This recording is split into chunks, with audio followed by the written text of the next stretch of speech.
What's up, YouTube? We're pulling into Cameron's house right now. We're about to do some valve seals on his b20. Should be there in a minute. Right around the corner.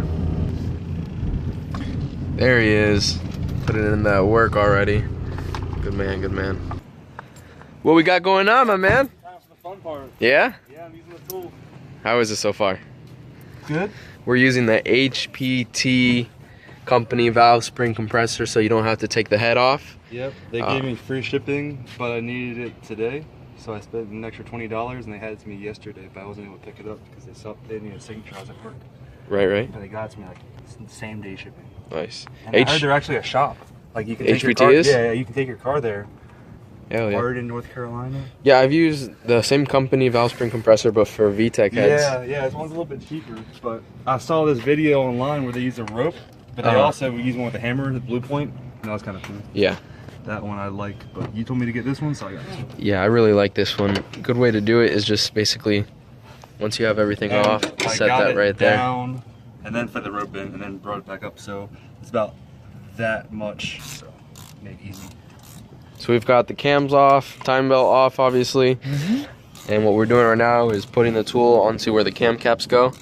And this little dish right here is going to compress on the retainer and push down on it while you have some rope fed into the combustion chamber. And this bolt right here threads down, and with a little magnet tool you just pull out the keepers. Got it lined up right there. Everything's looking good. Now tightening the portion that sits on the cam caps. Well, I mean, at least you know that you got it on there good. Yeah. Ready to start threading this down.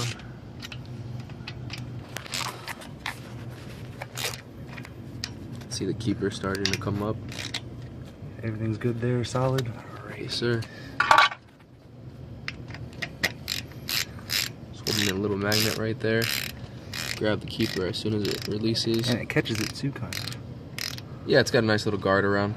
You want to turn this a little slightly? No, it's okay. Okay. So it's starting to come loose. Got it right there. So we got the first keeper off. And the second one off. So you can start loosening on that top portion right there. Let me find it.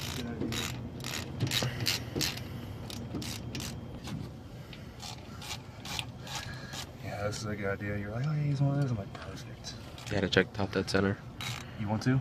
No, you just did with this. So what I think actually this tool lets you do is do a couple at a time. So there's a like 2 or 3 different locations. So we can do that. To hit a few next? valves, yeah. Oh, Yeah, it's the same cylinder right there. So this is already at top dead center. We can just move this portion right next to it.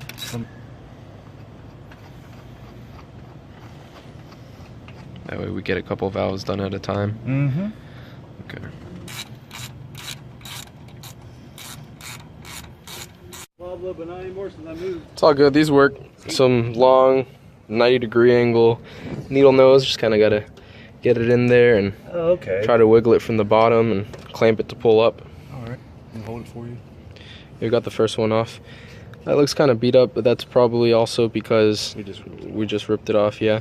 Don't worry about how you get it off, if they break or not, because you're putting new ones in. And they're easy to put in and take out, right? Yes. A nice trick for putting them in is setting them right on, and a 10 or 11. A 10 millimeter is what I always use, and just knock it on with a extension. Hit the extension with a little hammer. It has to be a deep socket. There's other ways to do it. I think they make a special tool for it, but a 10 is what 99% of us guys do.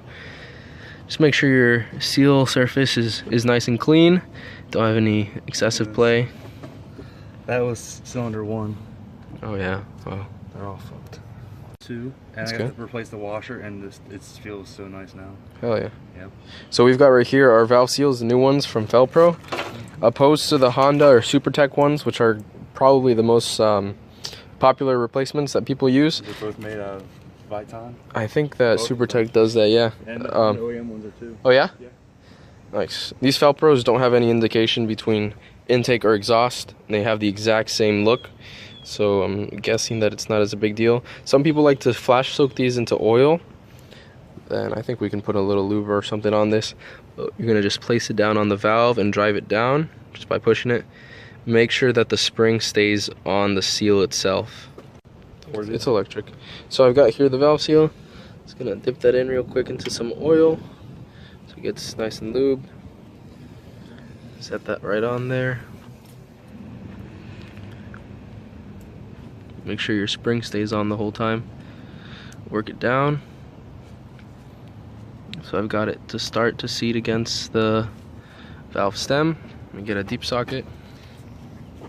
Got our 10 with a little extension just so you can have more hand force. Let's see if you can see me push it down.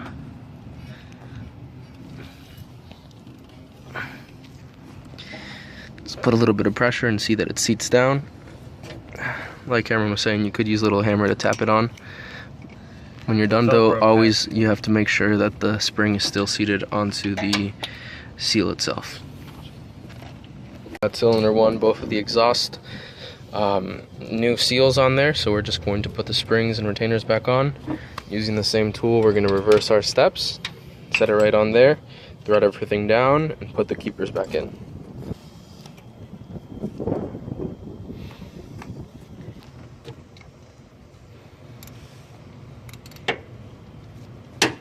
Throwing this back in, slowly, not too hard.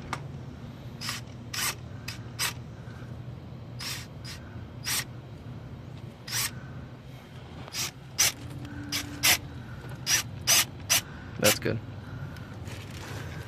So now the valve, the top of the valve is seated out and you can put your keepers in.